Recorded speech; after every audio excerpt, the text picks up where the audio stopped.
Waalaikumsalam. Alhamdulillah rabbil alamin wassalatu wassalamu ala asyrafil anbiya'i wal mursalin wa ala alihi washabbihi ajmain.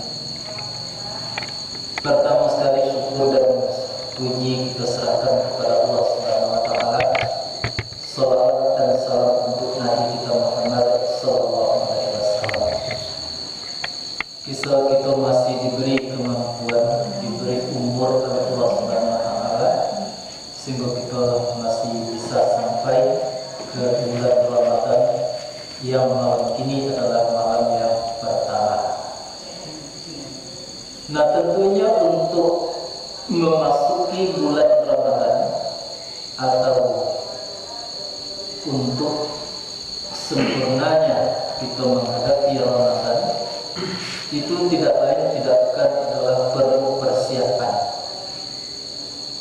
Nah, sebetulnya apapun perlu persiapan, tapi bulan Ramadan itu khususnya itu perlu kita kenali persiapan-persiapan yang kita butuhkan sebetulnya. Nah, persiapan-persiapan untuk menghadapi bulan Ramadan itu sebetulnya sesuai dengan pengajian yang kita bentangkan ada 3 macam. Yang pertama sekali adalah kebutuhan yang menyangkut dengan fisik.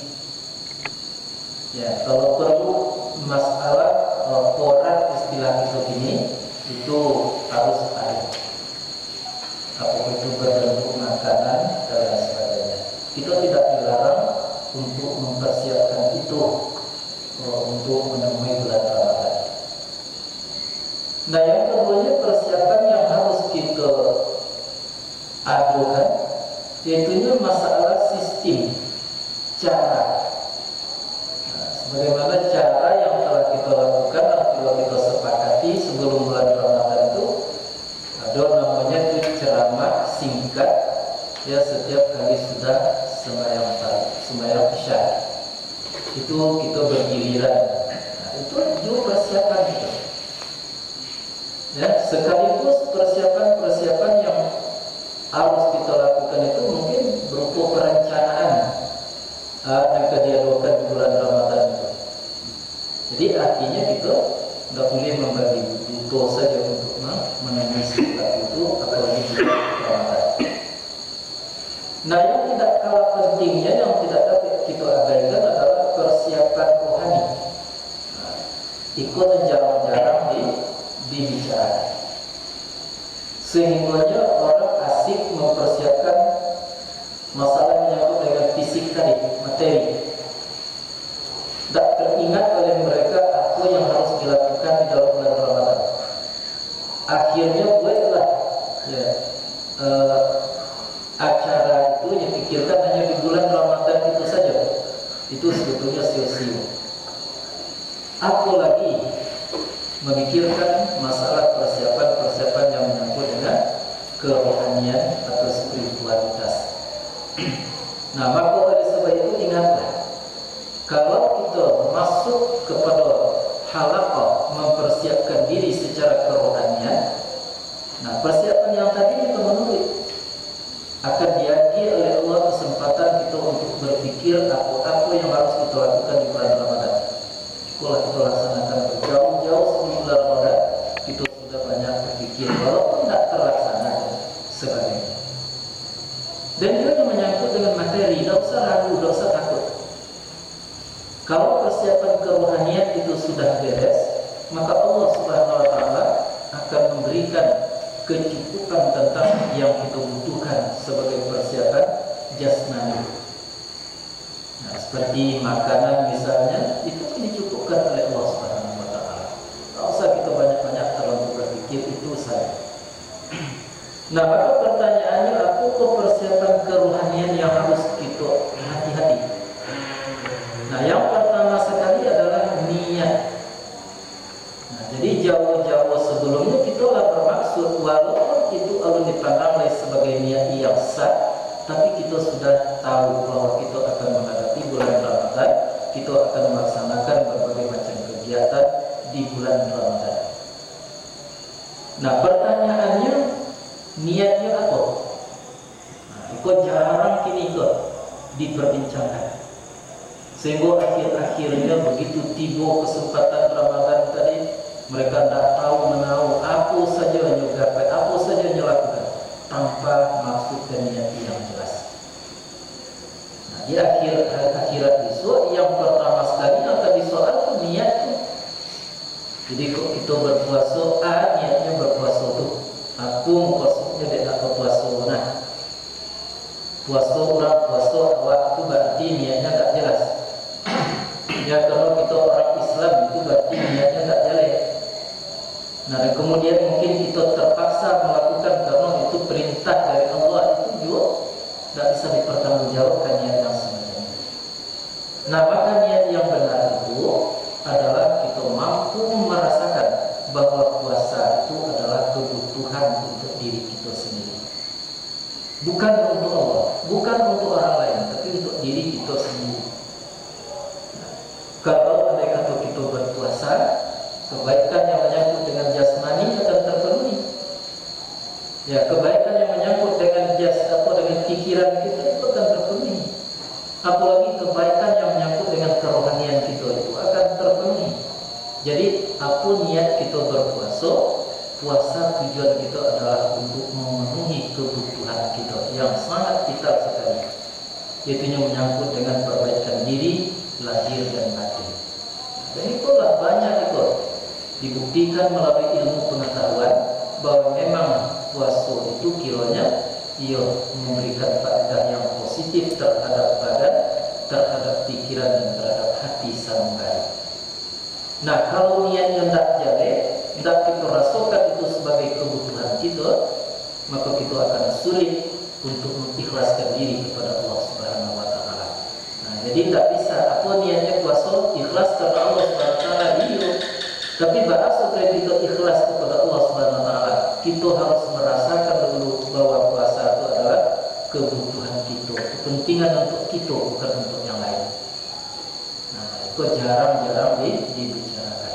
Sehingga lah tiba bulan puasa, ya mendadak saja, tidak ada tujuan-tujuan tertentu yang harus mencapai di dalam melaksanakan ibadah puasa. Nah, dan kemudian persiapan yaitunya mengenai ikhtiar. Ikhtiar itu apa? Memilih. Nah, meskipun karena jarangnya dibicarakan, akhirnya manusia salah pilih. Nah, kita contohkan saja ini, itu bukan menuding, bukan mengecilkan, bukan mendiskreditkan. Pada umumnya manusia ini pilihannya itu adalah berangkat daripada keinginan nafsu. Contoh, kamarnya kasmayang, itu pilih itu pertama narani mungkin. Kalau banyak pakai rancak, nah, banyaknya memakai gaji, itu jadi narani. Nah, atau pilih mana copet. Nah, itu ikhtiar, itu kan ditanya lagi.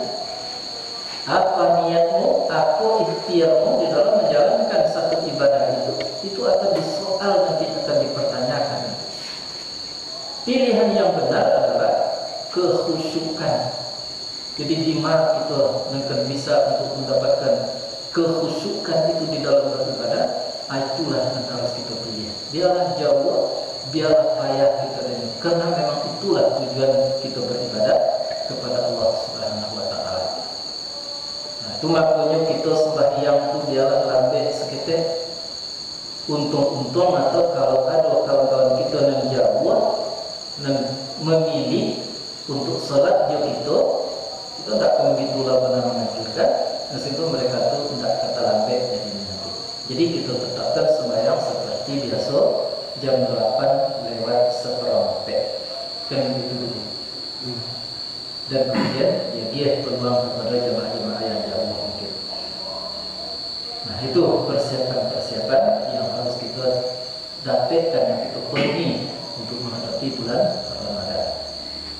Nah, dan kemudian yang harus kita penuhi adalah nilai ibadah. Nah, jadi artinya ibadah itu tidak akan bernilai kecuali dikarenakan adanya ilmu pengetahuan. Nah, tidak mungkin amal ibadah itu akan naik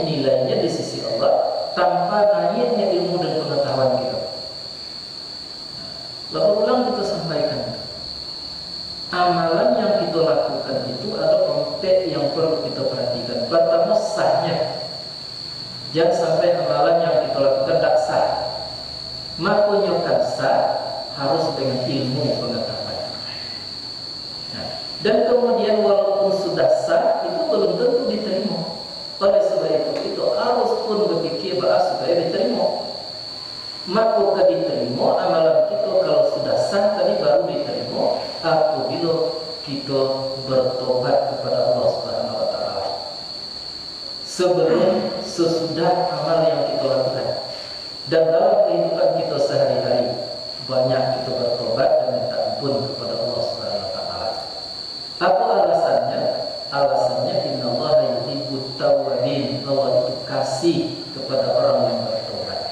Bayangkan kalau Allah sudah kasih, masa iya amalan kita tidak akan diterima oleh Allah Subhanahu wa taala.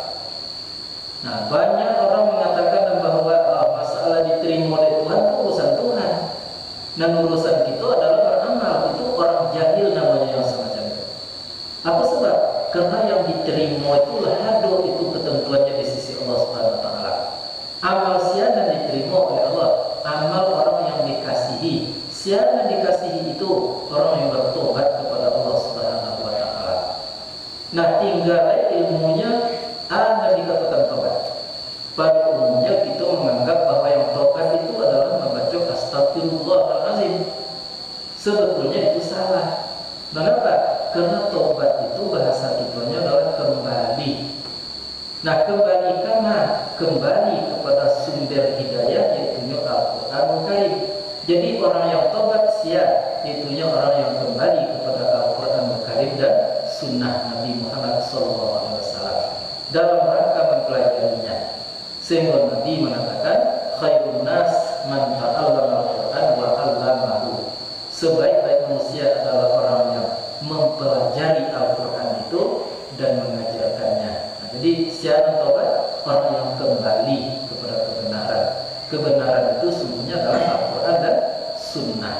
Nah, Allah mengajarkan itu al-haqqu mir rabbik wa la takunanna minal mumtarin. Nah, jadi semakin kuat keinginan kita untuk kembali mempelajari, mengenali hal-hal yang menyangkut dengan sumber hidayah kita yaitu Al-Qur'anul Karim, semakin tobatlah namanya orang yang semacam itu. Nah, dan kemudian minta ampun. Nah, minta ampun itu fungsinya untuk apa?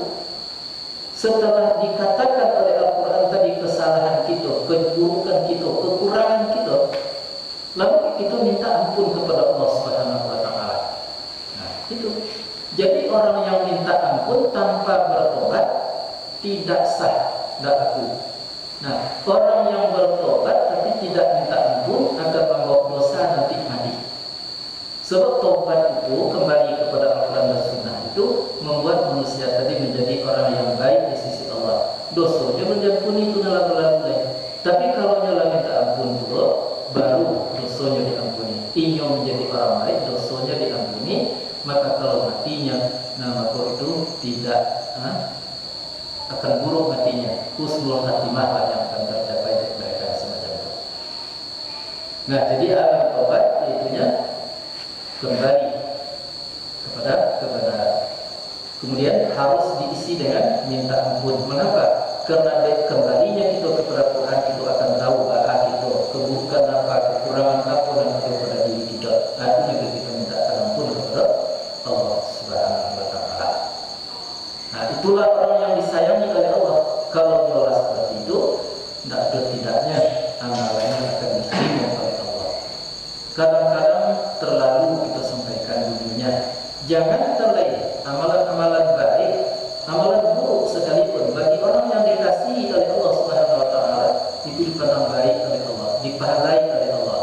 Contoh seperti Nabi Khidir membunuh anak ketek, merusak sampan-sampan, diabadikan di dalam Al-Qur'an Al-Karim itu. Itu tahu. Itu tidak boleh kita tiru. Kita jangan kena membuat yang baik saja belum tentu lagi diterima oleh Allah Subhanahu wa taala. Nanti kita rebut adalah bagaimana supaya Allah itu kasih kepada kita. Tak ada jalan lain selain daripada bertobat dan minta ampun. Nah, itu yang kedua. Nah, yang ketiganya amalan itu harus banyak kita lakukan dan kemudian tetap. Banyak saja tetapi tak tetap, itu tak boleh, tak bisa.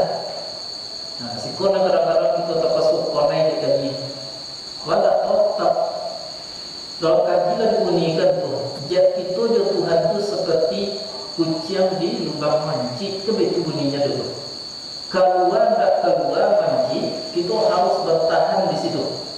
Bila tak keluar nanti manji tadi mangsa tu, dah pek awak. Nah itu kadang-kadang tak terlaksana dalam majelis taklim kita. Kita akui saja.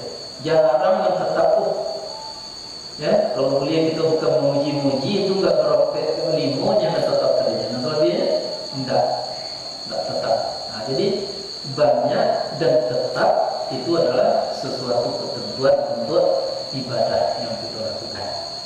Nah dan kemudian yang tampaknya jangan sampai ada yang membatalkan. Nah seperti kizit, khianat, syak, dengki. Kalau ada dalam hati itu harus kita tahan itu, reduk itu, diredam itu. Jangan sampai dikeluar. Karena manusia tak pernah tak punya itu, punya kizit, punya khianat, punya cemburu dan lain sebagainya, tetapi diredam, diposisikan semuanya itu secara benar. Kalau tidak, amalan kita akan terhapus di buahnya. Nah, jadi persiapan pertama tadi niat. Betul kan ya? Persiapan kedua ikhtiar, janji atau sembahyang saja. Nah, jangan rami-rami saja. Itu tadi. Dan yang ketiganya nilai ibadah itu harus kita persiapkan diri kita untuk mencapai itu. Supaya bernilai ibadah itu sampai caranya. Yang pertama sah dengan ilmu itu, yang kedua diterima dengan tobat. Dan kemudian banyak dawam tetap, dan kemudian jangan sampai ada yang membatalkan. Itulah sebetulnya persiapan yang kita butuhkan untuk menghadapi bulan Ramadan. Kalau terpenuhi kita itu niat kita ialah ikhlas. Nomor dua tadi apa? Ialah kita pilih ya. Di mana kita harusnya beribadah, di mana kita harusnya mendapatkan nilai-nilai, tidak lain tujuannya. Terus ibadah begitu lah. Lagi pun kapan itu baru datang pesan Nabi. Ghufira lahu ma taqaddama min zambi. Diampuni dosa mereka itu yang telah berlalu. Laikan sebesar bukti Uhud diampuni oleh Allah Subhanahu wa Ta'ala. Jadi kadang-kadang itu tidak dibaca di dalam berjamaah. Nah akhirnya mereka perlu dengan persiapan materi tadi. Sudah bergeserlah ke persiapan tadi. Karena bergesernya kepada hal-hal yang tidak baik. Ya, banyak itu menyambut bulan puasa, dapat malam qadar besok dia dorbe. Nah, kini 20, kini itu di dalam koran dicari itu koran 50 kota. Apa caranya menyambut bulan puasa, menanti bulan puasa dan persiapan. Berimau dulu. Kini lo bukan alai mandi berjamaah. Berkilo-kilo. Ya. Jadi dahulu lain berimau cuma istilahnya. Akinilah mandi berjamaah. Nah, kilo-kilo besok tahun-tahun berikutnya nanti untuk menanti menyambut bulan puasa saja akan disambut nanti deh. Wallahu a'lam bishawab. Ialah nampak dunia. Tapi kalau yang tadi terpasang itu tak mungkin akan berubah, akan bergeser. Tetap itu berimau. Dan berimau ini kok tak diharamkan orang tua. Nah, mui benar itu yang telah memfitwakan berlimau itu adalah haram. Nah sebenarnya bagaimana sebenarnya kajinya? Kalau di majelis taklim bisa jadi haram, bisa jadi harus. Karena suruhan tak ada mengenai itu. Berimau kalian itu tak. Larangan pun tak ada mengenai itu. Jadi hukum berimau bisa harus, boleh-boleh saja, dan bisa haram. Kalaulah menyimpang dari kebenaran Allah, dan berimau tadilah berbentuk mandi bajaraha, apalagi laki-laki kudusi, nah itu haram berimau yang semacam itu. Tapi kalau dia sekadar mandi gitu, ya, nah, sampaikan air ke seluruh tubuh kita, tidak ada masalah. Walaupun itu tidak diwajibkan, setidak-tidaknya hukumnya itu adalah harus. Jadi pergeseran itu kini ke Yonal menjadi-jadi, tidak seketek macam bentuknya. Ya, persiapan-persiapan yang dilakukan orang untuk berpuasa. Jadi mudah-mudahan puasa yang kita lakukan dan kita lakukan dengan sehabis habis kemampuan kita, dapat kita hendaknya memenuhi persiapan-persiapan yang kita butuhkan itu, terutama sekali persiapan nurani atau rohani seperti yang kita sebutkan tadi. Kalau itu sudah tercapai ketika persiapan-persiapan yang lain itu akan menurut saja pada sisi Allah Subhanahu wa taala. Banyak bukti, banyak pengalaman yang telah dialami dalam masalah ini. Jadi tidak usah kita takut karena lahir-lahir kalau dan hakikat sudah terpenuhi, itu maksudnya. Nah, itu sajalah. Mudah-mudahan bermanfaat. Assalamualaikum warahmatullahi wabarakatuh.